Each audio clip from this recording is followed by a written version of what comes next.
Bonjour à tous et bienvenue sur ma chaîne, je suis Tom et je suis ravi de vous retrouver aujourd'hui pour une nouvelle vidéo. Bienvenue au nouveau et bon retour aux habitués. On est parti aujourd'hui avec une nouvelle session dessin et ce qui va m'intéresser aujourd'hui c'est la création d'un tout nouveau personnage et j'avais envie de partager avec vous un petit peu un de mes processus pour faire ça. Alors, toujours occupé à développer mon univers fantastique, les Terres d'Alvérois, j'avais besoin de créer un nouveau personnage pour la première histoire que je suis en train d'écrire, et j'avais commencé à vous montrer tout ça en format court sur la chaîne il y a quelques jours.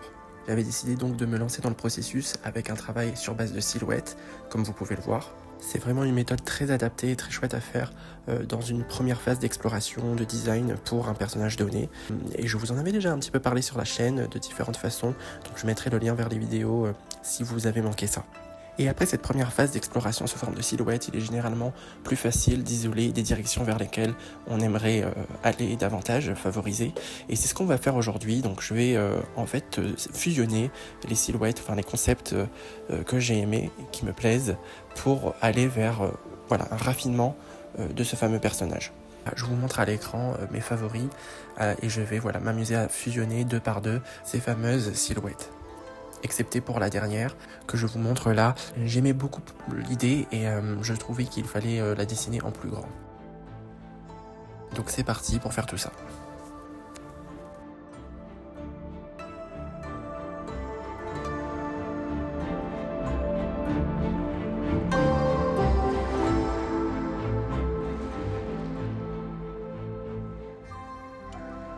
Alors je me lance tranquillement en gardant à l'esprit vraiment les points forts des silhouettes que j'ai sélectionnées pour pouvoir être sûr de réaliser une fusion qui est pertinente. J'essaye aussi de rester sobre parce qu'on veut que justement ces atouts qu'on a sélectionnés soient toujours visibles, soient toujours lisibles plus précisément, pour que voilà, la force du personnage soit facilement décelable. Et pour ça, vous allez voir, je vais vous montrer à l'écran un petit repère qu'on peut faire. Donc vous avez certainement déjà entendu parler du 60-30-10. C'est une sorte de rapport en fait de proportion qu'on utilise pas mal pour les couleurs par exemple, mais ça marche aussi très bien pour l'esthétique. Donc comme son nom l'indique, vous l'avez probablement deviné, on détermine qu'est-ce qui va représenter 60% du personnage, qu'est-ce qui va représenter 30% et qu'est-ce qui va représenter 10%. Et en faisant contraster ces trois proportions, eh bien on les met en avant aussi d'une certaine façon. Et en poussant le concept, vous pouvez par exemple vous dire que 60% de l'intérêt de votre silhouette, de votre personnage, sera par exemple morphologique, que la dynamique des couleurs par exemple représentera les 30% et que les 10% seront dédiés à la complexité des détails. Et évidemment, vous pouvez utiliser cette approche avec tout autre rapport de proportion qui vous convient, comme le 2/1 par exemple, qui est aussi très populaire. Je reste sous forme de croquis pour cette première fusion et je passe à la seconde. Pour cette seconde silhouette, je commence par la miniature, histoire d'avoir un guide, un repère pour cette fusion. Cette fois-ci, j'avais vraiment envie que ce soit la tête qui soit mise en avant, j'aimais beaucoup le triangle formé par les épaules, le long cou et la tête, et cette fameuse crinière qui descendait jusqu'aux pieds.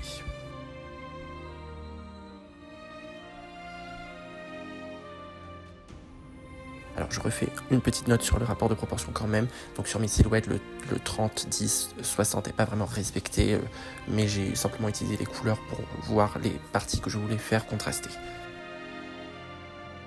Et me voilà déjà à la troisième proposition du jour, et celle-ci est plus facile puisqu'il me suffit simplement de repartir sur la base que j'avais déjà et de la dessiner en plus grand, en plus détaillé.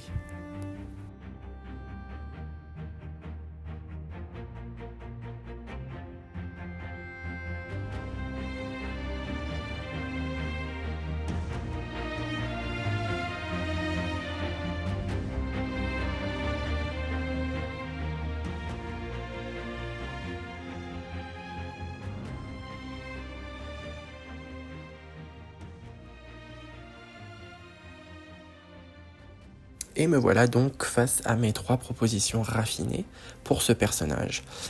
Et pour avancer un petit peu plus, je vais rajouter des détails tout simplement au crayon. Donc vous vous souvenez que je m'étais arrêté à une phase croquis. Donc là je vais essayer de continuer dans le raffinement, histoire de voir si ça peut m'aider à me décider ou débloquer davantage d'idées.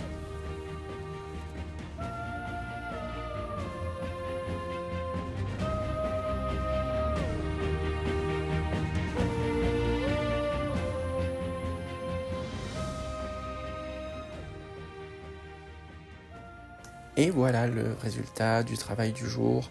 Donc 3 silhouettes, ma foi, plutôt stylées pour ce personnage, 3 directions très différentes. Voilà, que je vais devoir potasser et il va falloir que je tranche pour voir celle que je préfère. Mais dites-moi en commentaire si vous en avez une que vous préférez. Il peut m'arriver à ce stade de retourner vers une étape de fusion avec ces silhouettes raffinées.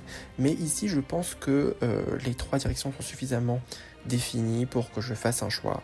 Donc après, ça va être de l'ordre de faire contraster en fait avec les autres personnages déjà existants. Voilà, et de voir aussi par rapport au personnage en lui-même, ce qu'il représente, sa personnalité, qu'est-ce qui colle davantage avec tout ça. Et voilà, j'espère que vous avez apprécié cette vidéo et ce processus. J'espère qu'il pourra vous être utile. Comme d'habitude, si vous avez à cœur de soutenir la chaîne, n'hésitez pas à liker, commenter, partager et me faire part de vos pensées en commentaire. Moi, je vous dis à très bientôt avec une nouvelle vidéo et d'ici là, portez-vous bien. Salut!